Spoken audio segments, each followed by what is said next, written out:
So the NBA Finals is starting on Thursday, and I want to make a little bit of a preview. I know I did in the last show, a little bit of a preview of just kind of some of the storylines that might be happening.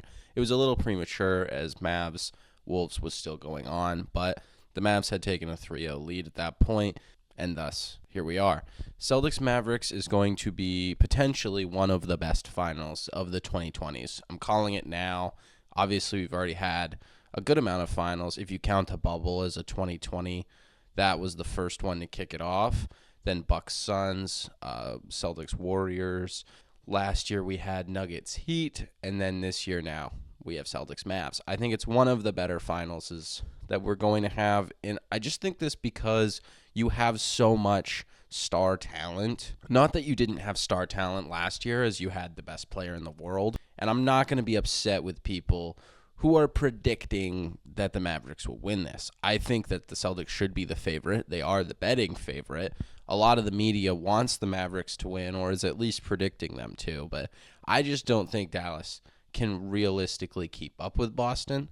A lot of this is going to be around whether or not Kristaps Porzingis is ready to go for game one. As of right now, it sounds like he's doing, full practices with the team, but we will see. Obviously, still recovering from the soleus strain, which same thing that kept Giannis out all of the first round. And Kristaps has been out since game 4, I believe, of the first round of the playoffs. I do want to start with my initial prediction, which is Celtics in 6. That is what I'm going with. I tweeted it out. You can check my Twitter down there. Also, if you are interested, I need to start plugging this because I want people to actually send in emails, because this way I would be able to read things that you have sent on the show. I know some people watch this, and if you do, there's the email right there, rpbsubs@gmail.com. Send in an email. I'm probably going to be reading those all throughout the off season just because there's not a ton to talk about. So if you ever have anything that you think about, like some idea or nuance of the NBA that you want to, write about and have me share my opinion on, go right ahead. That's what that's for. Celtics in 6 makes sense to me just because I feel like Boston has had a long break, as has Dallas. Obviously, Boston got a little bit longer of a break because they were able to sweep, and Mavs had to go to Game 5 against Minnesota. But both teams are going to be coming off a lot of rest. There shouldn't be any excuses about health or injury or any of that garbage. I don't want to hear anything about that. Finals start Thursday. Obviously, it's going to start with 2 games in Boston, then 2 games in Dallas. I think the series will be tied 2-2 coming to Boston for Game 5. I think Boston wins Game 5 at home, going up 3-2, and I think they close it out on the road in 6. I don't really have a particular order in those games. I think Boston probably wins Game 1, then Dallas ties it, then Boston wins, then Dallas ties it, and then Boston wins, and then Boston wins in 6. That's what makes sense to me. Something that's been really irritating has been seeing people like Nick Wright talking about the Mavericks. Oh, they're going to win in 5. Like, they're going to beat Boston in 5. Dallas is not going to overpower the Boston Celtics the way that they overpowered the Minnesota Timberwolves. I can understand why people would think that, just because, I had the Wolves in 6 and they lost in 5. Like, that's a pretty opposite prediction. So I can understand why Dallas is getting some love from the media, because most people in the media were predicting the Minnesota Timberwolves to win the finals. Now the Mavs have kind of taken their spot. People don't want the Celtics to be the favorites. People don't want to predict for them to win, and people are going to make excuses when the Celtics do win the finals. So it's really all just a big blob of BS. I just hate how people like Nick Wright are going to flip the narrative. And I also want to say we need to stop having these hypothetical conversations about where people would rank all time.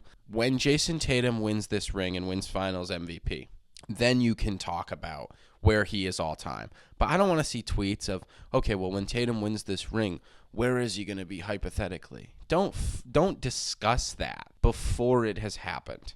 That, A, big jinx, but secondly, who cares? I'm not going to talk about where Jason Tatum ranks in all-time NBA history until we get to August and I'm really strapped for content. Like, I'm not trying to think about that right now. It's the NBA Finals. And like I said, I've already talked through a lot of storylines, although since that, I don't think I talked about Jaylen Brown winning Finals MVP, so that's something I should talk about too. Jaylen deserved it. Tatum definitely had the better numbers, but Jaylen Brown, had some really, really big-time moments. He had a huge block, I believe, in Game 4, but it might have been Game 3. He had, obviously, the game-tying 3 in Game 1. And honestly, like, it's not a big, like, deal for me. You know, if Jason Tatum won it, I would have been happy. The fact that Jaylen Brown won it does not bother me. At the end of the day, who is voting on this? You have a bunch of ESPN people. You have a bunch of people from the media. Gary Washburn from the Boston Globe. But other than that, you don't have a lot of, like, neutral fans. Like, ESPN, they wanted the drama. They wanted to give Jaylen Brown this award so that they could then go on ESPN and try and claim that Jason Tatum was jealous of Jaylen Brown. First of all, that's bogus. Even the clip, they chose a clip of Tatum. They, like, highlighted him.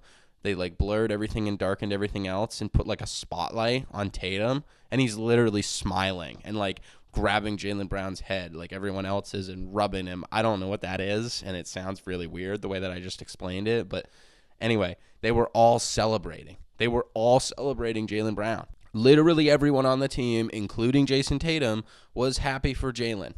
They don't give a shit about who wins the conference finals MVP.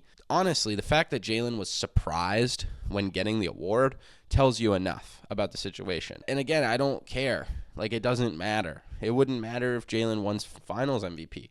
It's just fuel for people on the internet to try and hate on Jason Tatum and get their clicks while, you know, this big gap in the finals is happening. Like, we have to wait literally like 10 days. We're halfway through it now, but dude, it has been a rough 5 days, and it's going to be another rough 5 days just trying to be a Celtics fan, and the internet is just not with us. And I understand that. It's totally fine. I'm not bothered by the fact that people want the Celtics to lose. Honestly, I don't blame them. I'm just saying, as a Celtics fan, looking at the situation right now, I can't wait for the finals to start because there's just so much noise right now. Everyone is antsy. We're all waiting. You know, Jason Tatum said it himself in an interview the other day. It's like, you know, this is a great opportunity. Sometimes you don't get a second chance. And I think they know that they need to win this finals. I said it in the last show, how much pressure Jason Tatum feels compared to the Mavericks. Boston needs this one. You can tell they need this one. Al Horford himself, he's starving. Like, if they lose this, I don't even know what I'm going to do. Like, I'm never going to pick against the Celtics in a series. When they're the more talented team, I'm just not. This team is locked in, though. And I think I want to talk a little bit more about the matchups. I didn't really address matchups at all. I addressed storylines, and that was kind of it, because I didn't want to dive too deep and lose all of the, you know, potential material, and also I didn't really want to jinx it.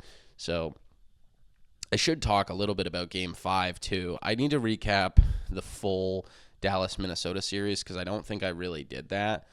It was really, I mean, this is an observation that is not, you know, this isn't a unique observation, but every game was close. Dallas executed down the stretch. They were the clutcher team. And you see a lot of people on the internet like, oh, well, Boston's not going to be able to get away with, you know, being down late against, Dallas. It's like, okay, well, they're not going to be down late against Dallas. That's why the Pacers series was amazing because, you know, other than Game 2, those were 3 really, really close games that Boston looked like they were going to lose, but just somewhere in you, you know they're going to find a way to pull this out. They're the better team. They're the scrappier team. They're the grittier team. And they just outworked Indiana down the stretch of all of those games, and they pulled away. So to neglect to give Boston credit and just say, oh, well, Dallas isn't going to give away games like Indiana did. It's like, no, dude. Boston scrapped for those wins. They scrapped hard. So when I look at that, I see a team in Minnesota that could not get it done in the clutch. I see Dallas, a team that bested Minnesota in the clutch. And I see Boston, who played from behind many, many times and won those games. I mean, we're talking about down 3 without the ball with under 30 seconds left. That's not a game you win. I think we had 15 seconds left on the clock when that was happening. So, yeah, to force OT in that situation, that takes guts. Obviously, no Tyrese Halliburton. I get it. But Andrew Nembhard filled the Tyrese Halliburton shoes. And then you still had Pascal Siakam. You still had Miles Turner. Like, to downplay this Pacers team and pretend like they're not like a talented roster is annoying. And Boston was absolutely the better team. Absolutely the better roster. But I just wanted to address that because I feel like people are trying to make it look like Boston is a bad clutch team and that Indiana just handed them these games on a silver platter. And that's just not true. Boston worked for it. Boston earned it. Boston made the big plays down the stretch, and they deserve some credit for that. Another thing that I wanted to mention, too, is Anthony Edwards is kind of not really getting a ton of hate, and I don't think he played bad in this series, but Anthony Edwards obviously did not outperform Luka Doncic, but it became increasingly clear how necessary a secondary star is for a championship team, because if Anthony Edwards doesn't have it, like have it going meaning he's got 30 plus, the Wolves are struggling. The only game that the Wolves won was a game that Cat played his balls off. Ant and Cat just don't really have that chemistry that you're looking for out of those two stars, and it's really sad because those are two guys that really should be able to play off of each other a lot better than they do. And it's not to say that Ant doesn't give Cat opportunities. Like, Ant and Cat theoretically work well off of each other, but I just didn't see enough out of that duo working off of each other to compete, obviously, with Luka and Kyrie. And it's obviously not a game that you look at and you're like, okay, well, Cat can do what Kyrie can do and match him. That's why it was important for Ant to match Luka. Because if Ant's not matching Luka and Cat's not matching Kyrie, then you're asking a ton out of guys like Naz Reid and Rudy Gobert, obviously Jaden McDaniels, Nickeil Alexander-Walker. You're asking for those guys to step up. And Dallas has a lot of good, scrappy role players. I don't think they match up as well against Boston, though, and I'm going to get there in a second. When you look at the matchups, it's obviously not going to just be point guard versus point guard, shooting guard versus shooting guard. I think Luka is going to see a lot of Drew Holiday, a lot of Jaylen Brown, and hopefully a lot of Jason Tatum. Those are the three guys I want guarding Luka. The thing is you can't play drop against the Mavericks. The Mavericks offense is incredible because you either have Kyrie or Luka handling the ball in the pick and roll, and the Celtics like to drop. They tried to do it against Steph Curry in the 2022 finals. That didn't work because Steph can shoot over that. But the underrated part of the drop is that the big man is now able to kind of slip, and Luka and Kyrie play that so well. They just handle the ball perfectly, put the ball up where it needs to be for a lob, and I've just seen too many lobs like that from Luka and Kyrie to Gafford and Lively for me to feel comfortable with either Kristaps Porzingis or Al Horford guarding that, especially with Kristaps coming off after the injury. I would like to see them try and run some type of counter to that pick and roll. Obviously, Luka has his ISO. That's where I want Jason Tatum on him. Stay in front of him. And Jason has shown that even if Luka gets by him, he can recover and swat that shit. As far as the offensive game plan, whoever's Luka guarding is getting that ball, and you are going to make him play defense. Tire Luka out, make him play defense. Luka can't play defense all game and play offense all game. So if you neutralize Luka and you make everybody else do it, honestly, it could be Mavs losing this series in 5. It depends about execution. I think that this series is going to go a lot longer because I don't trust Joe Mazzulla to make those adjustments right away. I feel like it would be huge for Boston if Boston goes up 2-0 in the series. But if Boston wins the first 2 games of the series, they're stealing one on the road. They just are.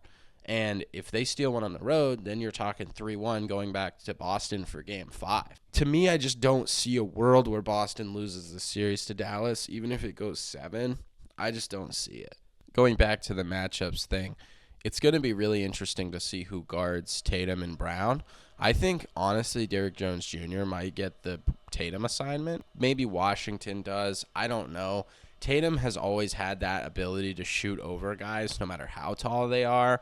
Although I will say putting a bigger defender on him definitely means that Tatum is going to try and jack threes. He doesn't really get aggressive and go to the basket unless it's someone that's smaller than him. And it's very interesting because Jason Tatum has not shot the three ball very well at all playoffs. And you got to feel like he's due. Jason Tatum the last 2 years has been good for a high 40, low 50 point game. Every playoffs he gets one.